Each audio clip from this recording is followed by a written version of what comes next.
Mis estimados, una disculpa, por favor, se me fue obligatorio reiniciar la máquina, ya estamos acá, compartimos y avanzamos con la clase. Por favor, a los que se salieron, indíquenles que ya estamos listos, por favor, y vamos a entrar de lleno al contenido.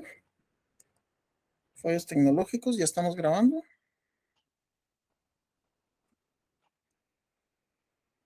y compartimos ahorita.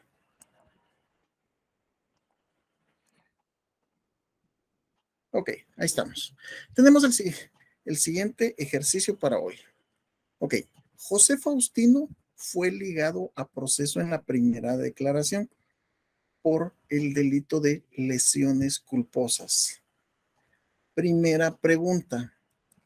Sale el abogado de donde se llevó a cabo, de los tribunales, y lo primero que le preguntan es, bueno, ¿va a salir? Sí, porque se le otorgó medida sustitutiva, artículo 264. No, no por medio, a pesar de que fue un accidente de tránsito, no fue por medio porque iba con en estado de ebriedad. Entonces, por eso fue necesario llevar a cabo la primera declaración y acreditar el arraigo con lo que la persona sí salía. ¿Cuándo será la otra audiencia? Tomando en cuenta que él tiene medida sustitutiva, es decir, que está libre, primero. Segundo, ¿se puede desjudicializar este proceso? Sí o no, y por qué, y de qué forma se puede desjudicializar. Segunda pregunta, el artículo 82, numeral 6, regula: el fiscal y el defensor se pronunciarán sobre el plazo razonable de la investigación. ¿Cuál es ese plazo razonable? ¿De dónde sale esto? Vámonos al artículo 324 bis, por favor, para responder esto.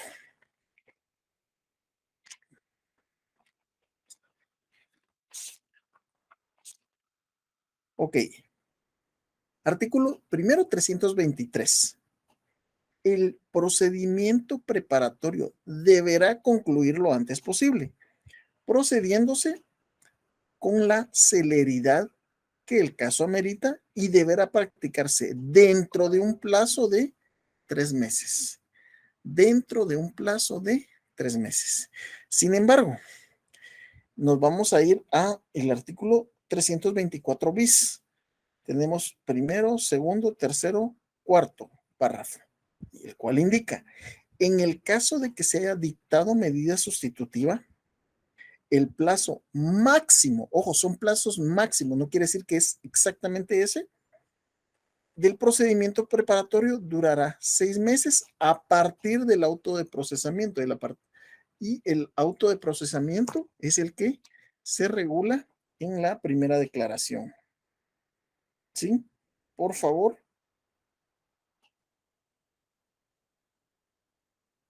Es muy importante, es muy importante que manejemos estos plazos. Luego dice, ¿qué es un acto conclusivo? ¿Por qué estamos preguntando qué es un acto conclusivo? Siempre en el artículo 82, regresamos al artículo 82, esta parte, fíjense que es un poquito confusa si uno se desordena en esto, entonces por eso nos estamos yendo de un lado al otro. El artículo 82, numeral 6, dice: el fiscal y el defensor se pronunciarán sobre el plazo razonable de la investigación, que es 6 meses si se encuentra con medida sustitutiva o en libertad, y un máximo de 3 meses si la persona se encuentra en prisión preventiva. El juez deberá fijar día para la presentación del acto conclusivo. Ese acto conclusivo son los 3 o 6 meses. Y día y hora para la audiencia intermedia. Es otro plazo, el cual deberá llevarse en un plazo no menor de 10 días ni mayor de 15 a partir de la fecha fijada para el acto conclusivo. Una vez presentado el acto conclusivo, se entrega copia del mismo a las partes que lo solicitan y se dejará a disposición del juez las actuaciones y los medios de investigación para que puedan ser examinados para la fecha de la audiencia.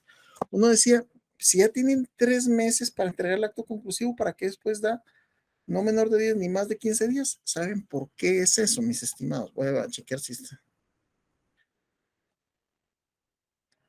Aquí tenemos, ya tenemos participaciones. José Fernando Hernández, el plazo de investigación, 6 meses si hay medidas sustitutivas, 3 meses si hay prisión preventiva, 323 y 324. Ok, solo manejemos que estos son plazos máximos, porque por eso dice, se van a poner de acuerdo a veces.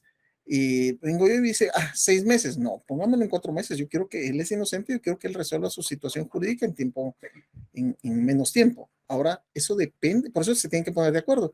El, el Ministerio Público regularmente pide el máximo siempre porque tiene mucho trabajo. Pero por eso les digo, se deben de poner de acuerdo y al final de cuentas el que decide es el señor juez. Y no menor de, no menor de 10 días ni mayor de 15 a partir de la fecha indicada para el acto conclusivo. Solo que veamos que una cosa es presentación de acto conclusivo y otra cosa es para la audiencia intermedia. Heidi González. Eso es lo que yo quiero que diferencien.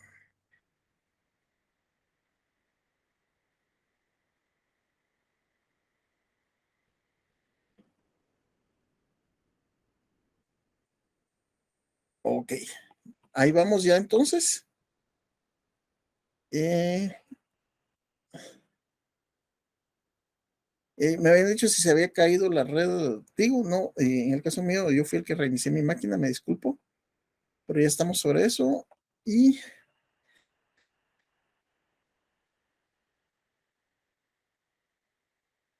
me está diciendo una compañera que se oye con eco.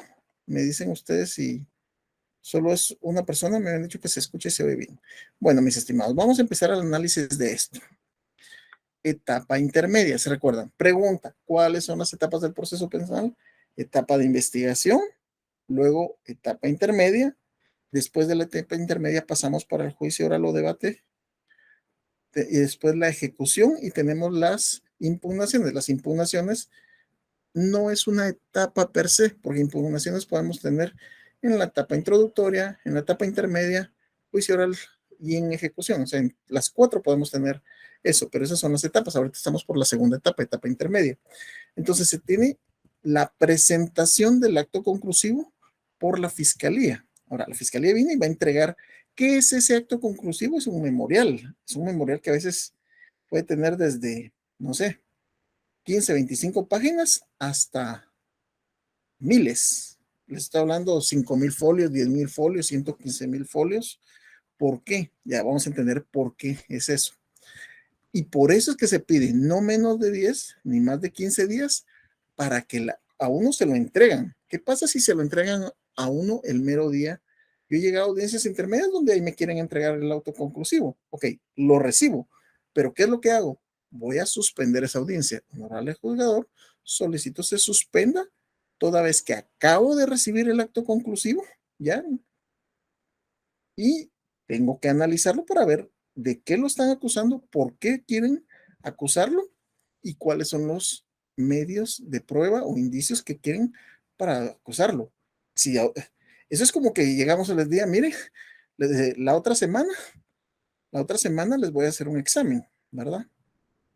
¿Y de qué nos va a examinar? Yo se los doy ese día les doy el material y ahí les hago el examen. No puede ser examen y entrega de cosas para analizar al mismo tiempo. Entonces, por eso es que hay un plazo de no menos de 10 ni más de 15 días para la entrega del acto conclusivo. Esos días son para que uno analice. La entrega de copia del acto conclusivo y disposición de las actuaciones es porque dice, ok, por ejemplo, ¿qué tipo de... Ahí vienen fotogramas, ahí vienen fotografías, ahí vienen las redes de telaraña, le llaman, cuando han hecho interceptaciones telefónicas. Entonces dice, este número telefónico se comunicó con este, con este y con este. La audiencia intermedia se fija el día en la audiencia de la declaración. Por eso estoy uniendo el artículo 82 con, nos vamos hasta el 320, donde está la audiencia intermedia. Ok, ¿cuáles son los actos conclusivos? O sea, un acto conclusivo es que tenemos los 3 o 6 meses para la investigación y durante ese tiempo, por eso se llama para la investigación, porque el Ministerio Público tuvo que haber investigado. Ejemplo, ese día estamos ante un caso de un accidente de tránsito. No estamos hablando de un accidente de tránsito para que sea un caso no tan complicado.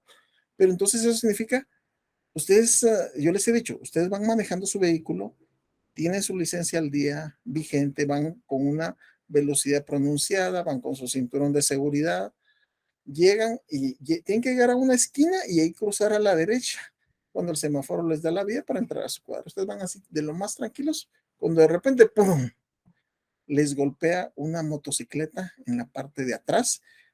El motociclista venía en estado de ebriedad, el motociclista venía sin casco, el motociclista no tiene licencia, pero se quiebra la mano.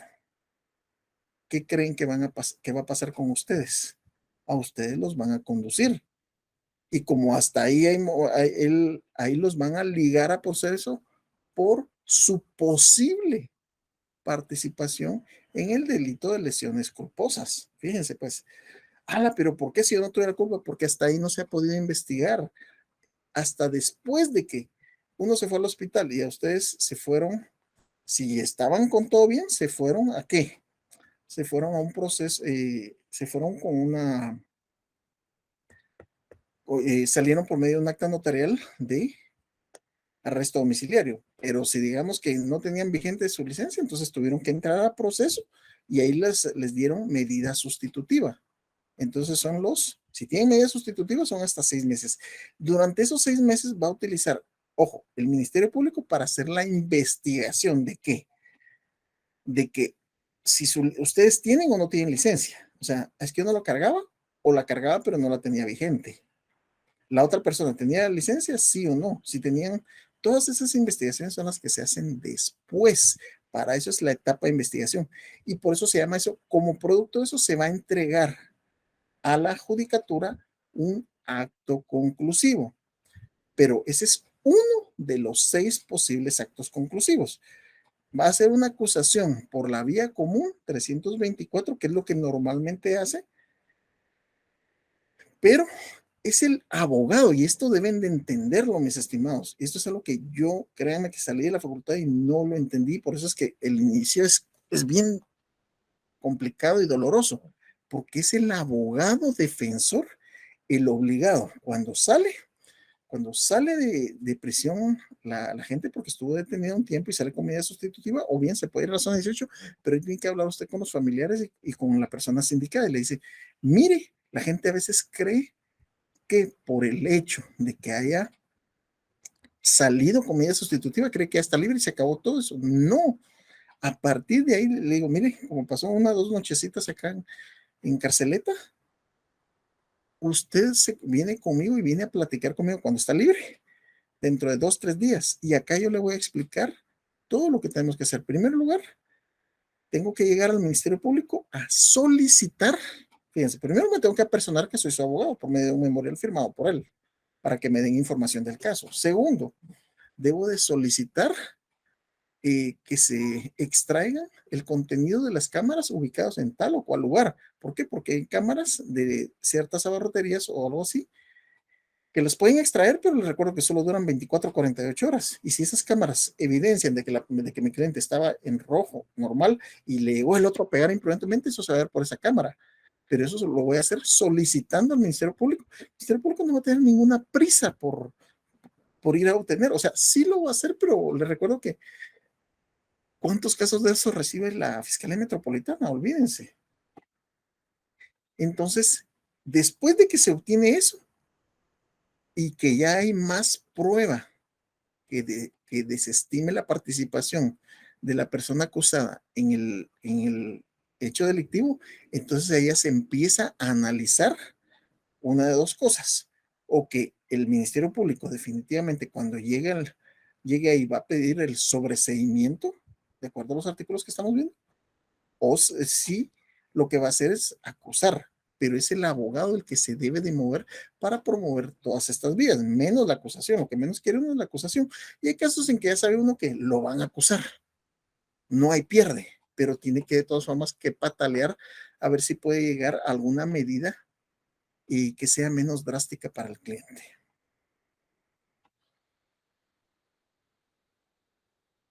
Ok, Lorenzo me dice que se escucha bien, los que me habían dicho que no se escuchaba bien y ya se arregló el audio. Ok, gracias. Estamos con esto. Bueno, vamos a empezar a analizar estos, pero los vamos a analizar más adelante. Vamos a hablar un poquito ahorita de los actos conclusivos, específicamente la acusación por la vía común, artículo 324 del Código Procesal Penal.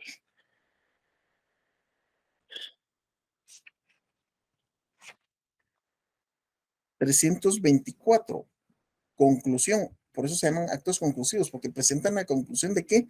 De la investigación. Petición de apertura, cuando el Ministerio Público estime que la investigación proporciona fundamento serio para el enjuiciamiento público del imputado, es decir, que debe pasar a la siguiente etapa, que sí debe pasar a la siguiente etapa, que es juicio,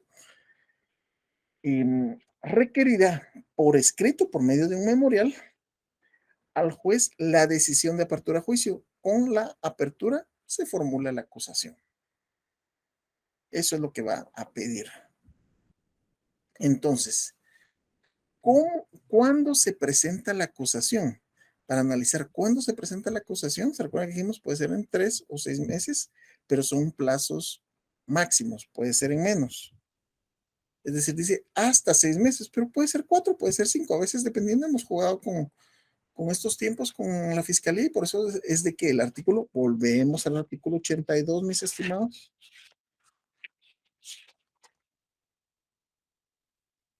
Artículo 82, numeral 6. El fiscal y el defensor, por eso dice, se ponen de acuerdo, se pronuncian sobre el plazo razonable de investigación. Yo creo que son 6 meses. Dije, 6 meses que mi cliente va a pasar haciendo. Dejémoslo en 4, Lick, porfa. Dejémoslo en 4. Así que es que tengo mucho que hacer. Va, ni usted ni yo. Uno quiere 4, el otro quiere 6. Dejémoslo en 5 meses. Pero ya le quitamos un mes de estar yendo a firmar el libro, estar yendo al lugar, o 6 meses de que él no puede salir del departamento de Guatemala porque tiene arresto domiciliario. El juez deberá de fijar día para la presentación del acto conclusivo y día y hora para la audiencia intermedia. Esa presentación de acto conclusivo es cuando termina la etapa intermedia y eso se ve en el artículo 324 bis, que son 3 o 6 meses. Entonces, ¿cuándo se presenta? Dentro de 3 o hasta 6 meses, dependiendo la situación jurídica, si está libre o está con medida sustitutiva o si está en prisión preventiva. ¿Cómo se presenta la acusación? 332 bis. Vamos al 332 bis, por favor.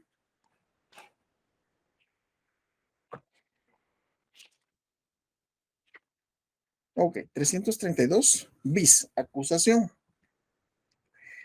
Con la petición de apertura a juicio se formula la acusación que deberá contener.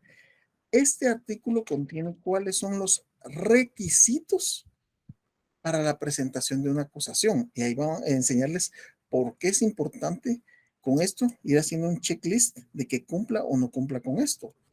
Tenemos el numeral 1. ¿Qué es lo que debe de tener esa acusación?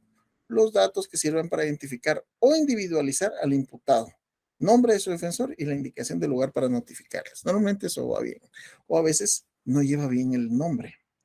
La relación clara, precisa y circunstanciada. Hay veces que lo mismo que hicieron en la primera declaración, lo mismo llegan a hacer en la intermedia, pero es el abogado el que va a decir, mire, aquí no me está aclarando de qué forma mi cliente hizo lo que dice que hizo.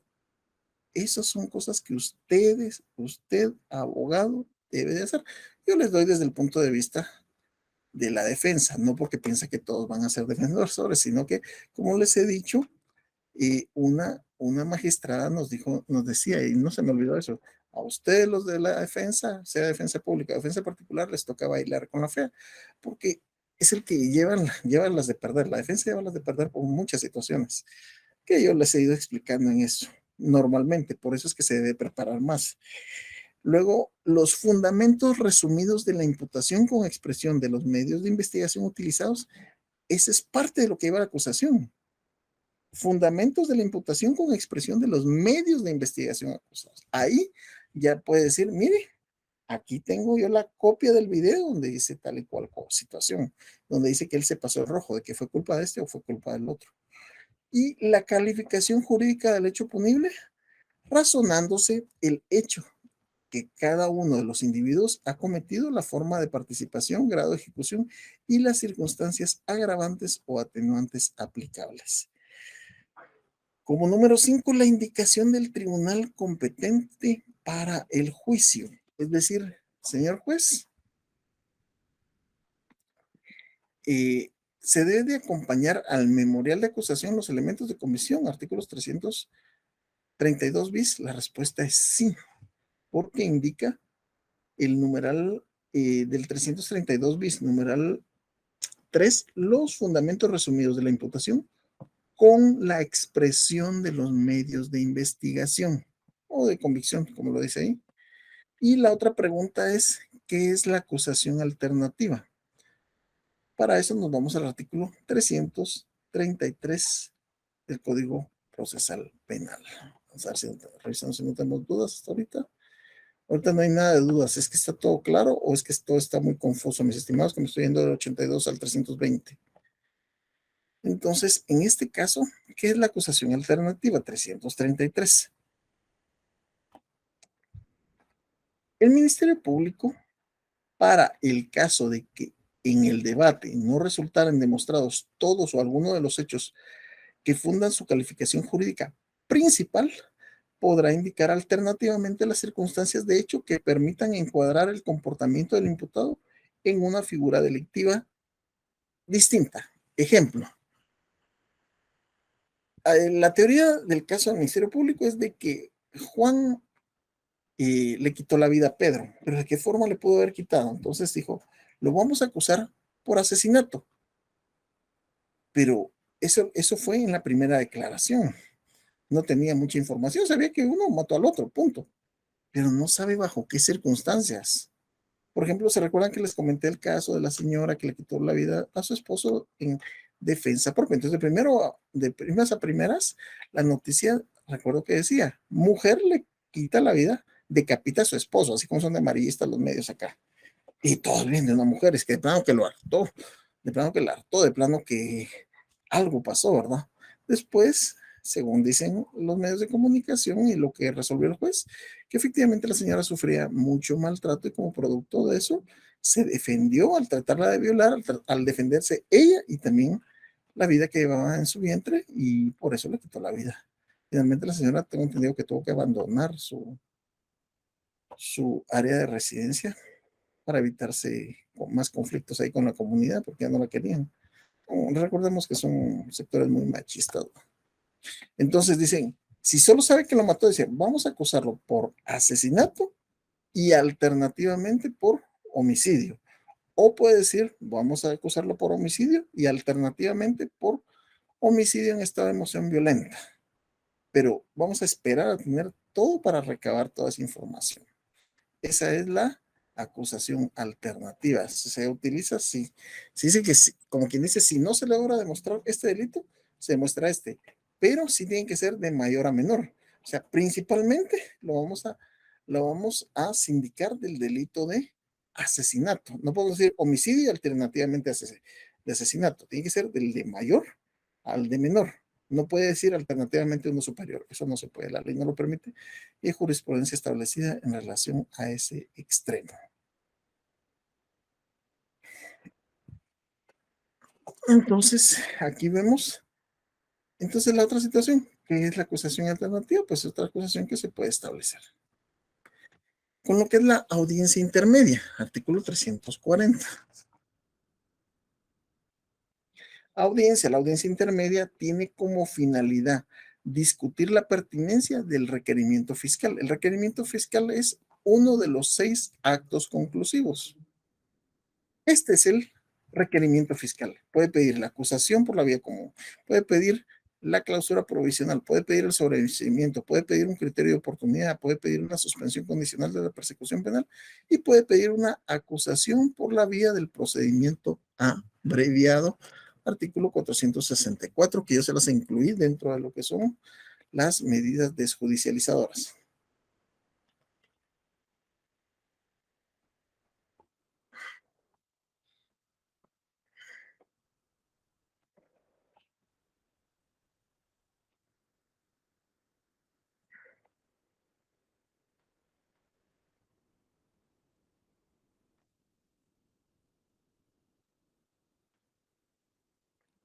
Vamos a continuar. Entonces, vamos a hablar sobre la acusación por la vía común, que está contenida en el 324 332 y al 345. ¿Qué contiene el memorial de acusación 324? Artículo 324, petición de apertura. Cuando el Ministerio Público estime que la investigación proporciona fundamento serio para el enjuiciamiento público del imputado, requerirá por escrito, ya les dije cuáles son los requisitos, la decisión de apertura a juicio. Con la apertura se formulará la acusación. 345.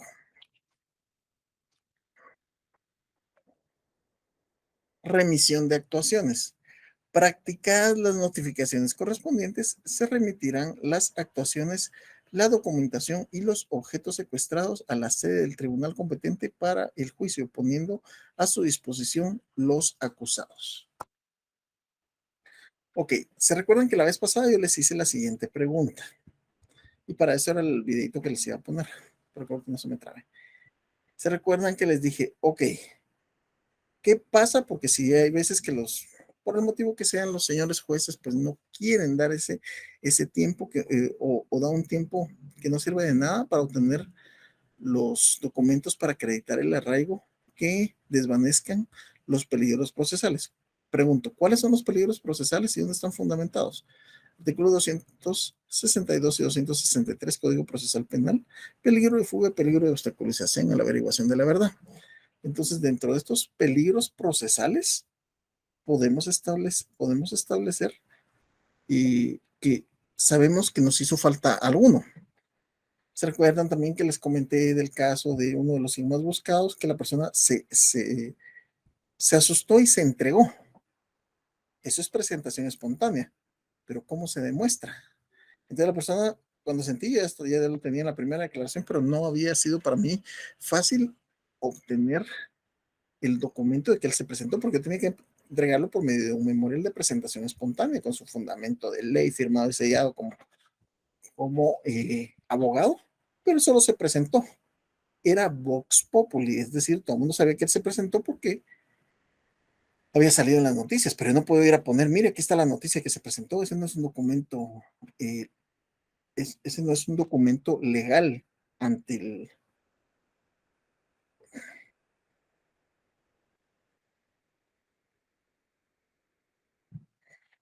Permítame, están hablando del... Permítame, sí, 324.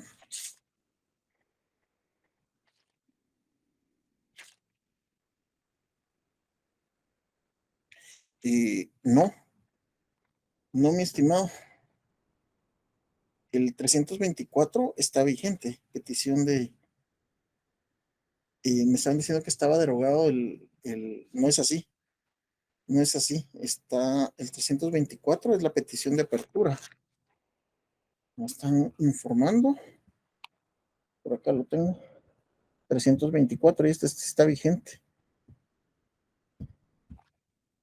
Pero está bien que me lo digan, mis estimados, porque miren, el asunto de que yo sí no me puedo dar el lujo de, por lo menos en leyes penales, de no dar vigentes mis leyes, ¿verdad? Entonces les decía que el contenido del memorial de acusación, nos vamos ahora al 332, ya lo habíamos hablado, 332 bis es donde dice que con la petición, ahí está el contenido. El 300, el 332 bis dice, ¿y qué es lo que debe hacer uno? Ya vamos a hablar sobre la audiencia. Los últimos minutos los vamos a dedicar a qué pasa en esa audiencia intermedia. Les voy a decir qué es lo que pasa, qué es lo que puede pasar, qué es lo que debería de pasar y qué es lo que no debería de pasar, qué es lo que pasa muy constantemente. Al 300, nos vamos hasta el 345, que son la remisión de actuaciones.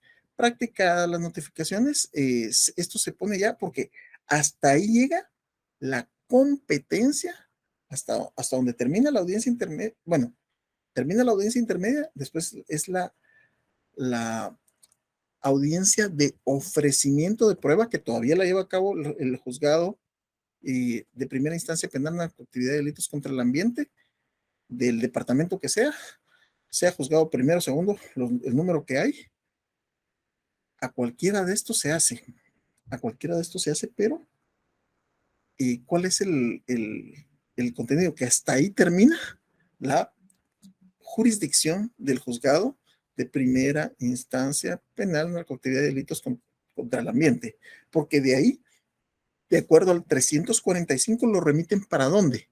Lo remiten ya para un tribunal, porque el debate se hace en un tribunal. ¿Qué tribunal?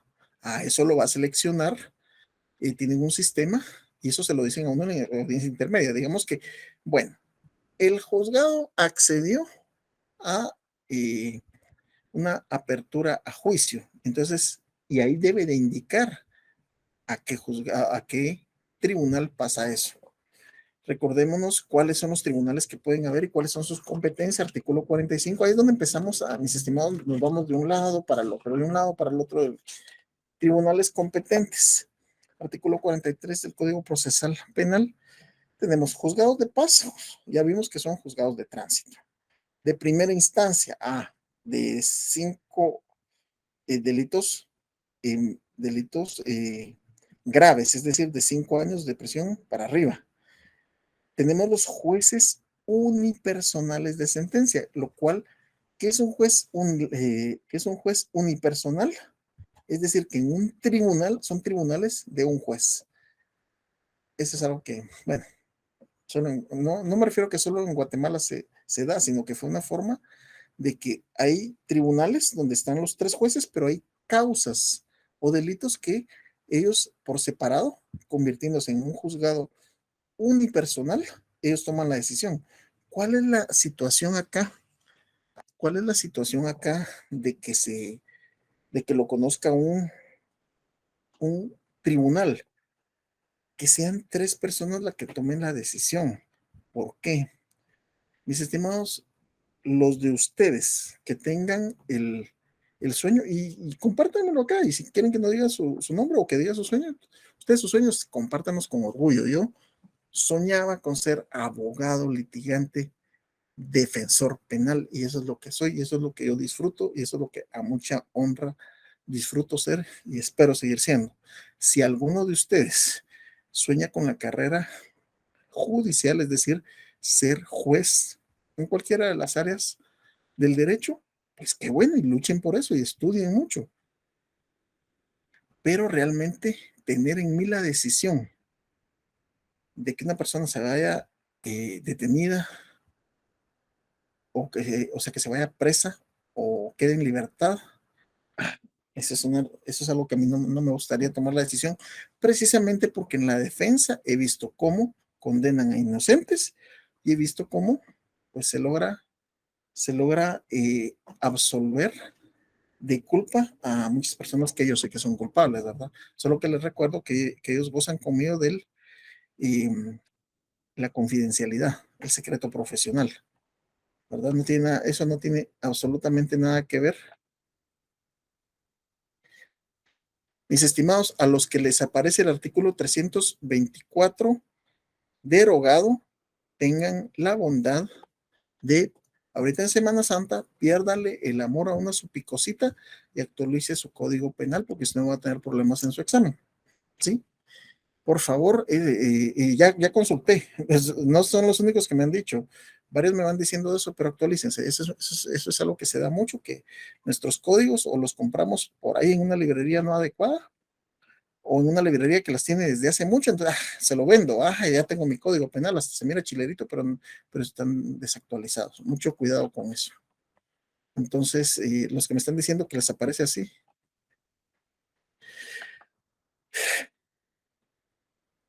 el compañero Raúl Estuardo Cuevas Boche me dice que hasta ahora voy así, me menciona denuncia, querella, prevención, prisión preventiva.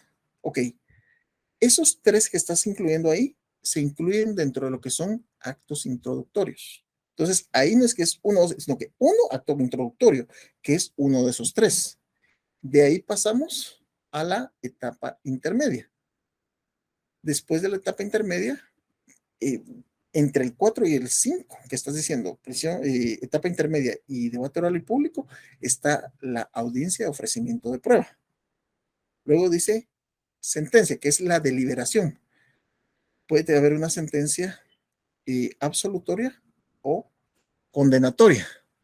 Luego hay una sentencia firme y están no, así. Entonces, está bien tu esquema, solo ojo con el tema de que lo primero son los actos conclusivos. De todas formas, su esquema debe tener otra parte. Vaya, la persona ingresa por alguno de estos tres actos conclusivos. Les recuerdo que puede haber también que atraviese, que la persona tenga alguno de los obstáculos a la persecución penal. O sea, vienen y lo detienen, pero resulta que la persona es diputado o es alcalde o dentro de un año que ya estamos en proceso electoral, la persona, de acuerdo a la ley electoral y de partidos políticos, goza de derecho de antejuicio. Entonces no lo pueden detener. Ojo con eso, ¿verdad?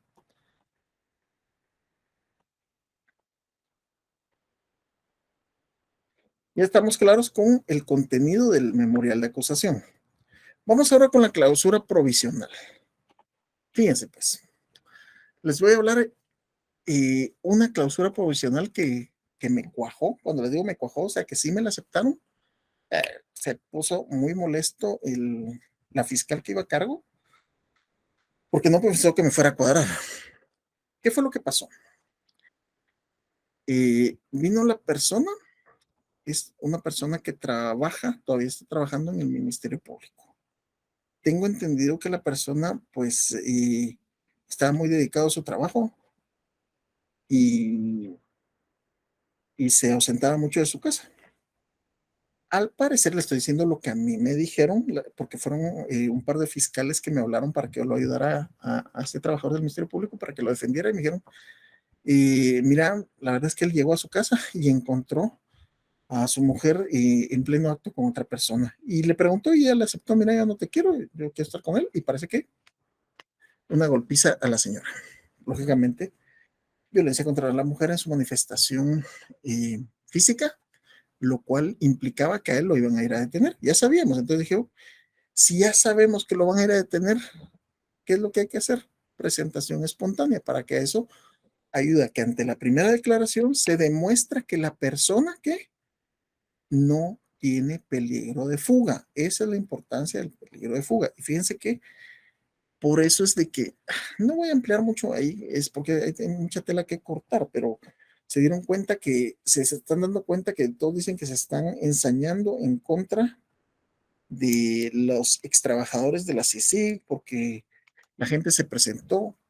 Miren, les voy a decir lo que a mí me consta.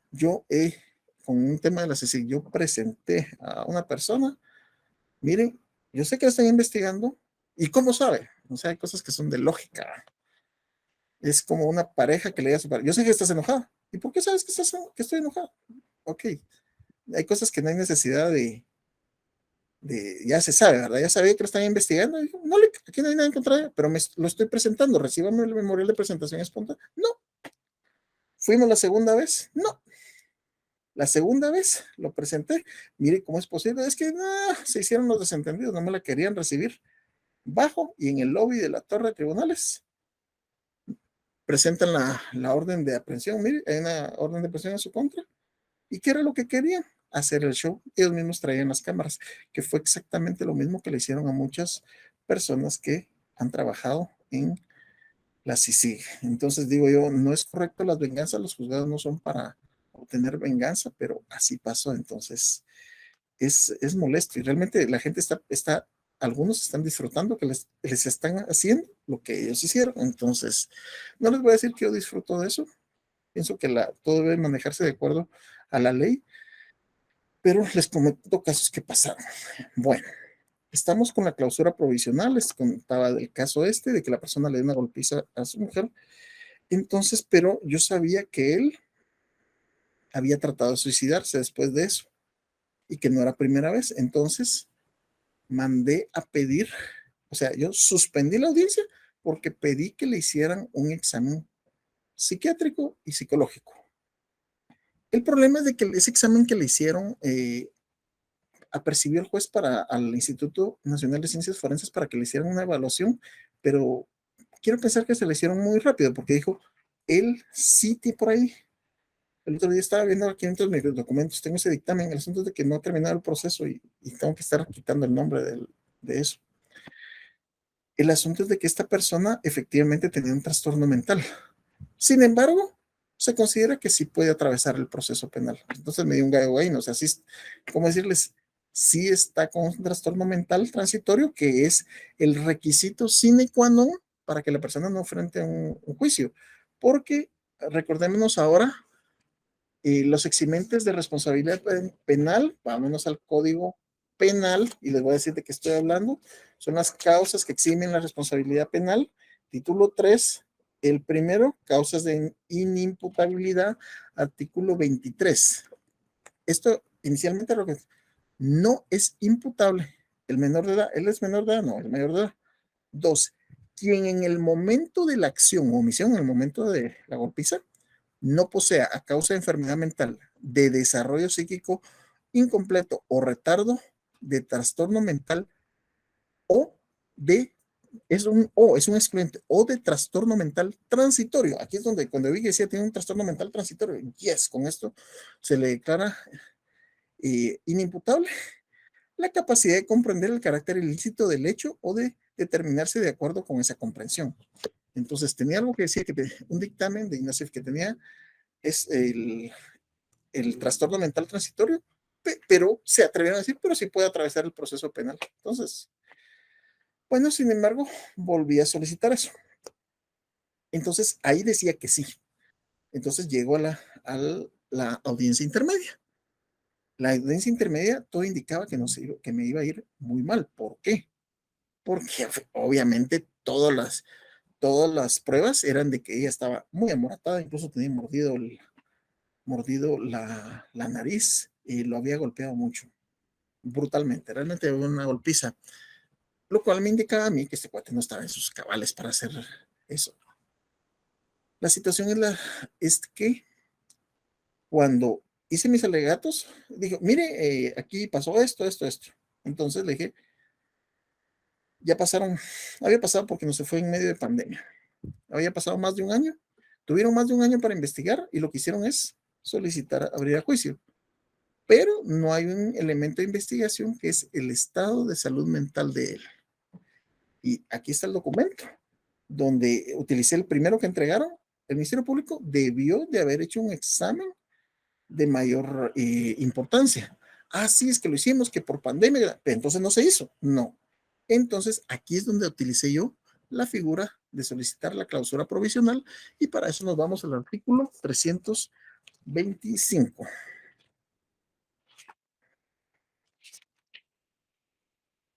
Fue como agua el periodo.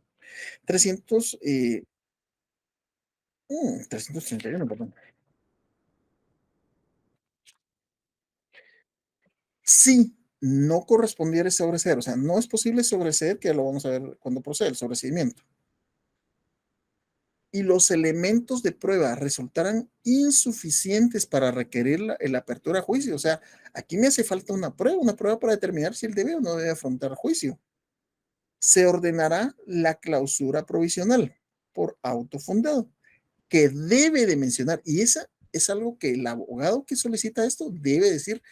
Yo solicito que se clausure y solicito que se debe de mencionar concretamente el elemento de prueba para poder incorporar. ¿Cuál era el elemento que necesitaban para incorporar acá? Un examen más formal del Instituto Nacional de Ciencias Forenses sobre el estado psiquiátrico y psicológico. Entonces, algo que ya iba para abrir el juicio, se ordenó la clausura provisional, dando el tiempo para eso. Y aparte de eso, ¿qué gana uno con eso? Cesarán toda medida de coerción para el imputado a cuyo respecto se ordena la clausura. Entonces, uno en la defensa con una clausura provisional sale muy, pero muy bien parado para su cliente, porque le quitan las medidas. O sea, ahí ya no tenés ninguna restricción y a veces es muy difícil que el Ministerio Público pueda obtener esa nueva prueba. Eh, Cuando los elementos de prueba tomen tomen viable la reanudación de la persecución penal para arribar a la apertura a juicio, pues se hace. De lo contrario, se archiva eso, ya no se puede seguir investigando. Esa es la clausura provisional. ¿Qué requisitos tiene? Que se debe decir, es una prueba que no se puede incorporar, que se pueda incorporar y eso se le solicita. ¿Y qué es lo que se solicita? ¿Qué prueba? He visto yo algunos colegas, hombres y mujeres, que a veces solicito que se clausure porque no se incorporó, pero lo que hacen a veces es copiar lo que no ha dicho, pero no dicen el requisito, qué prueba es la que se hace. Solicito que se clausure provisionalmente, pero ¿por qué? ¿Por qué no se incorpora tal prueba? Pero ¿qué prueba es la que quiere? Eso tiene que aparecer en el auto fundado. Sobreseimiento 325 y 328.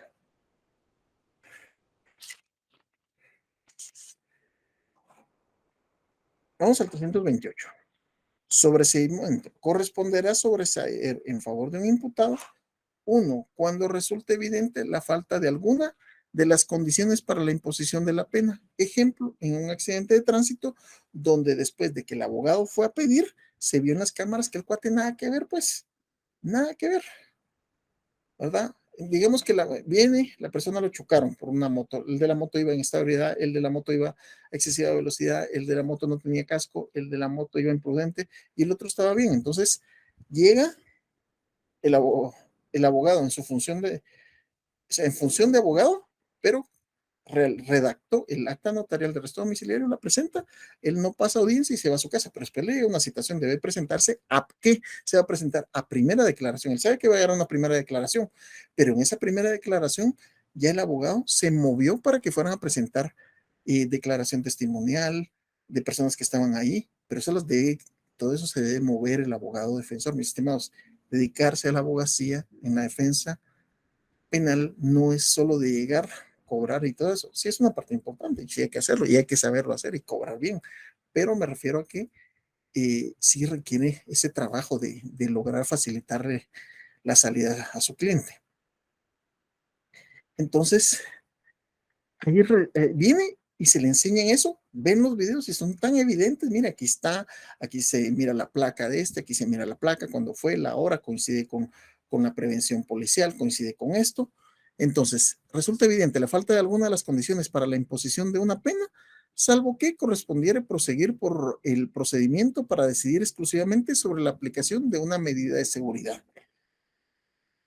Entonces, es decir, la otra es cuando a pesar de la falta de certeza no existiría razonablemente la posibilidad de incorporar nuevos elementos de prueba.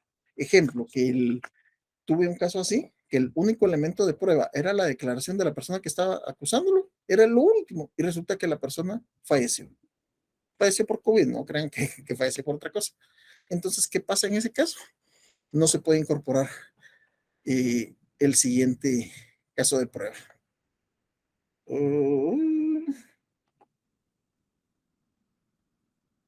Y Brenda Ordóñez, el que aparece derogado es el 324 TER. Ojo con los derogados. Ojo con Carlos Alfredo Choc. Estamos con los derogados. Ven. María Elena Martínez dice: estos patojos no leen bien. Ojo. Y Arnoldo Cal. Este tema. Este, permítanme.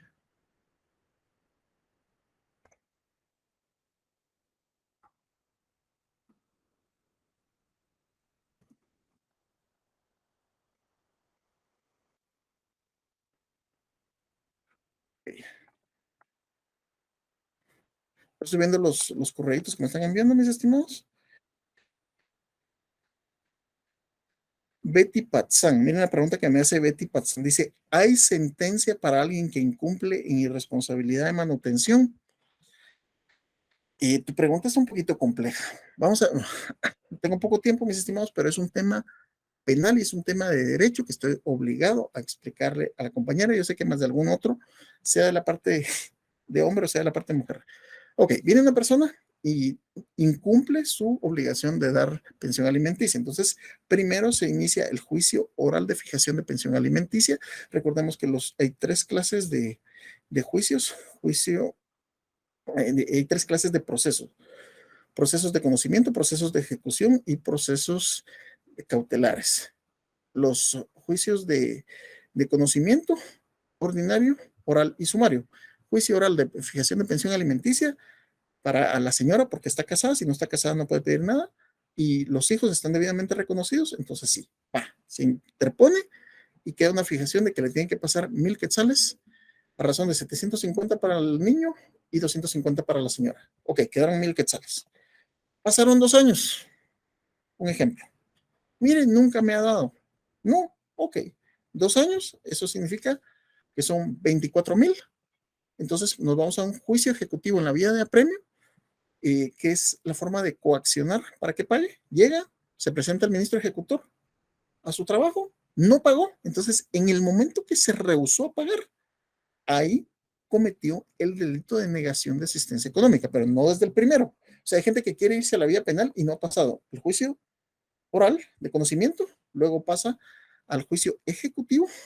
Ahí es el abogado que está haciendo eso. Normalmente los abogados somos los que hacemos, que vamos a apoyar para que esto se certifique lo conducente del juzgado de ejecución para el Ministerio Público por su posible participación en el delito de negación de asistencia económica y que se gire orden de captura. Entonces, al tener la orden de captura, ya solo es cuestión de uno, les estoy diciendo cómo se hace, ¿ok?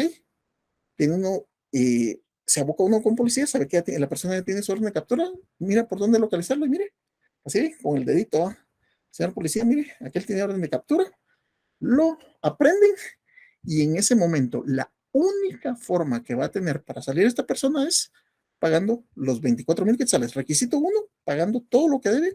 Requisito 2, hacer una escritura de garantía de alimentos futuros. Me metí un poquito a procesal civil, mis estimados, pero es para explicar eso. Espero haber solventado la duda a la compañera. Si no, pues me envía un correo y le damos con eso. Clausura provisional. Tengo entendido que con la clausura provisional cesan las medidas coercitivas. Es correcto. Entiendo, si está en prisión, saldría. Sí. ¿Qué pasa al término del plazo? ¿Regresa a prisión? No. Al término del plazo es que le está dando un plazo al Ministerio Público para que aporte la prueba. Si la prueba ya es adecuada para que la persona se vaya a juicio, yo no veo una razón para que vuelva a prisión. La persona sigue en estado de libertad. Depende de muchas cosas, ¿verdad? Para empezar, para que la persona haya salido, se tiene que ver acreditado el arraigo. Ok, acredítame el arraigo y él se va para su casa.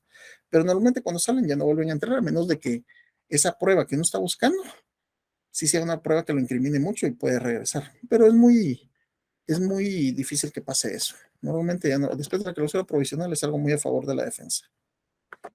El otro correíto. Vamos con las últimas diapositivas, mis estimados. Entonces, sobreseimiento en pocas palabras no hay nada. Les estoy poniendo el ejemplo donde ya ponemos la cámara, donde la persona no hizo nada, ¿sí?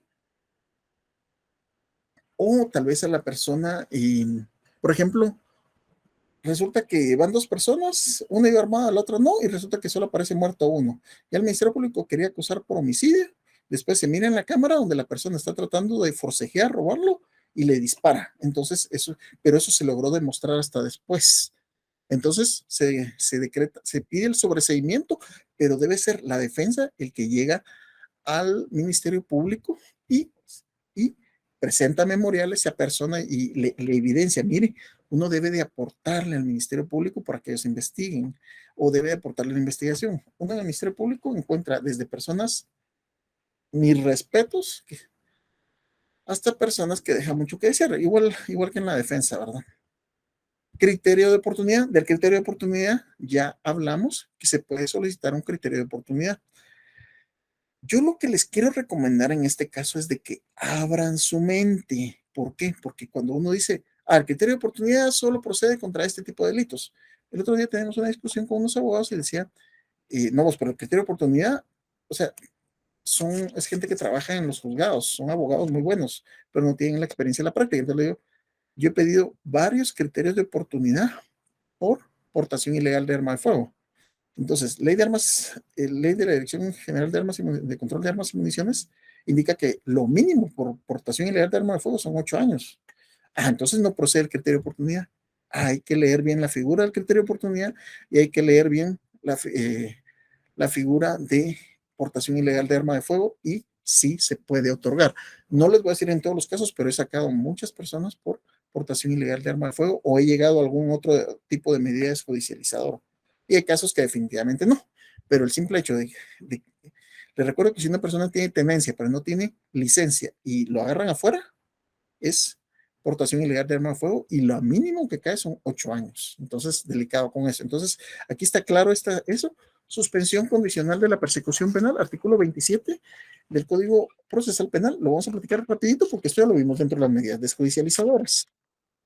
Ojo, un error muy común que veo yo es que a veces solicitan suspensión condicional de la pena, lo confunden con suspensión condicional de la persecución penal. Son dos cosas diferentes y hay que ver cuándo procede la suspensión condicional de la persecución penal en los delitos cuya pena máxima no exceda de 5 años de prisión, en los delitos culposos y en los delitos contra el orden jurídico tributario. Y ahí dicen cuándo procede y cómo procede y qué debe de contener el pedido.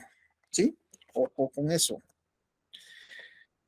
Y la acusación por la vía del procedimiento abreviado, que también lo vimos como de medida desjudicializadora. Les voy a decir cuándo es donde más lo he aplicado yo, no es la único, pero es donde más. Casos de violencia contra la mujer en la manifestación física. ¿Qué es lo que pasa acá? Que el hombre le ha dado una golpiza a la mujer y a final de cuentas yo sé que lo van a condenar. Entonces, ante el riesgo de que lo condenen a más de 5 años, mejor hago un trato, así como se mira en el sistema estadounidense, hago un trato con el Ministerio Público. Le digo, mire, vámonos por un procedimiento abreviado, solo que lean muy bien el 464. Vamos a ver los detalles, cuándo se puede pedir. Entonces le digo, llego yo con mi cliente y le digo, no, lo van a condenar. Alex se asusta, ok, pero no se va a ir a prisión. ¿Por qué? ¿Por qué no se va a ir a prisión? ¿Qué es lo que a ellos les da el temor? 464 admisibilidad. Si el Ministerio Público estimare suficiente la imposición de una pena no mayor a 5 años de privación de libertad. Entonces le digo, condénemelo a 5 años y condénelo al pago de una reparación digna. Entonces, la persona está condenada a 5 años, no se va a ir a prisión. ¿Por qué? Porque existe la posibilidad de conmutar los 5 años. Pero aparte de eso, le tiene que pagar una indemnización a la señora por sus medicamentos, por el tiempo que no puedo trabajar y hasta por feo. Entonces hay un gana-gana. ¿Por qué se le llama un gana-gana? Porque el Ministerio Público se queda con una sentencia.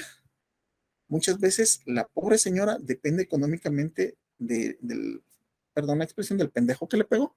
Y si se va a prisión, la señora no va a tener de dónde subsistir ni ella ni sus hijos, que son los casos más comunes de pobres señoras que dependen de estos bobos que les pegan.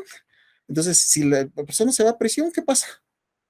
Ya no tiene manutención la señora, ¿verdad? Porque pierde el trabajo. Entonces, por eso es que llegó a un acuerdo yo y se va por un procedimiento, pero se fue condenado y ya tiene un antecedente. Y recordemos, yo no me gusta absolutamente para nada el fútbol, pero ¿cuál fue la consecuencia de que un famoso futbolista guatemalteco ahorita sí está en prisión y lo hayan condenado? ¿Por qué? Porque era reincidente. No se pueden dar medidas desjudicializadoras sobre el mismo bien jurídico tutelado. Requisitos para que la prueba sea admisible, que tenemos lo de los medios fundamentales que evitan. Ok, tenemos la etapa intermedia. En sí tenemos la presentación del acto conclusivo, ya vimos los 6 actos conclusivos, la entrega del acto conclusivo y la audiencia. ¿Se pueden interponer excepciones en esta etapa, en la etapa intermedia? ¿Se pueden? ¿Sí o no? Artículo 294, Código Procesal Penal, sí. Sí se pueden interponer excepciones. ¿Cuáles son las excepciones en el derecho penal? 294. La otra es la resolución de la audiencia de apertura a juicio. ¿Qué debe tener este auto? Este auto tiene que tener ciertos requisitos. Ok, si se decretó el auto de apertura a juicio, debe de fijarse día y hora para la audiencia de ofrecimiento de prueba para el debate, y esto está en el 343.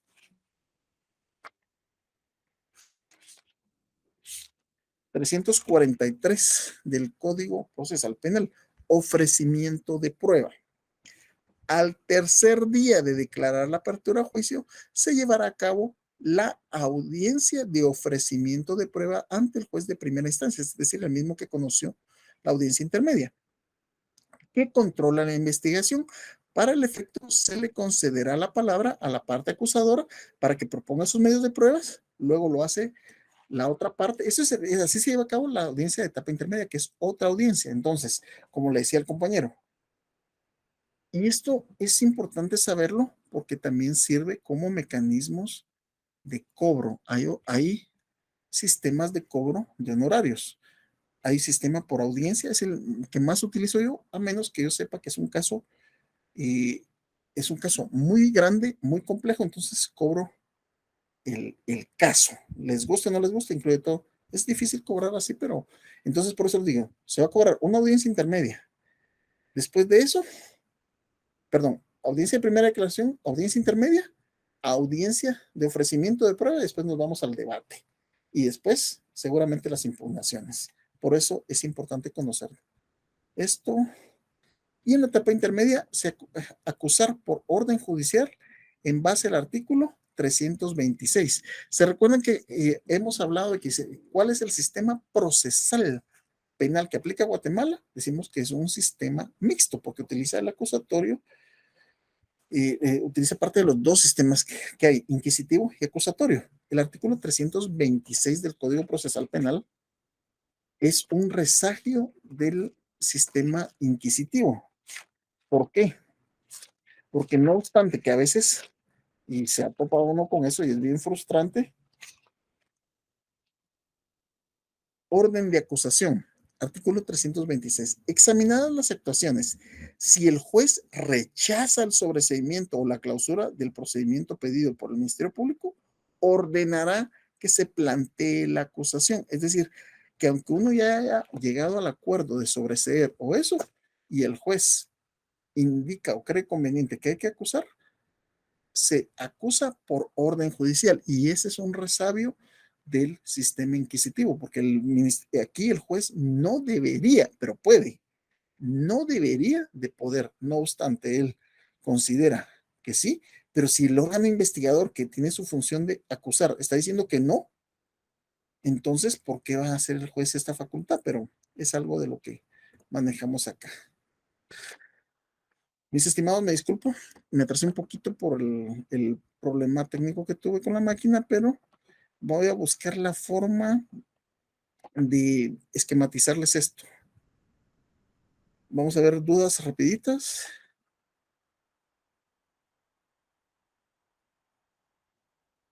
El compañero me dice, Carlos Enrique Jalal, ¿cuál es el porcentaje de manutención? Eso te lo dice hasta cuánto te pueden, la respuesta está en el código de trabajo. Puede ser el 35 o hasta el 60. Código de trabajo está la respuesta, lo que se puede descontar.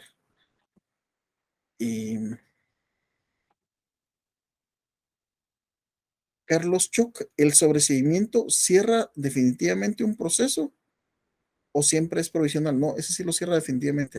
¿Está sobreseído el caso? Está sobreseído. Está cerrado por completo. Mis estimados, de esta forma damos por finalizado esta clase. Estamos abiertos en el correo para cualquier tipo de comunicación. Sé que han de haber quedado muchas dudas. Voy a buscar la forma de darles material para que quede más claro esta parte, pero para mí era importante pues irnos así por esa forma. Así es que estamos abiertos a las dudas. Un gusto saludarlos. Seguimos platicando. Muy feliz resto de sábado. Bendiciones.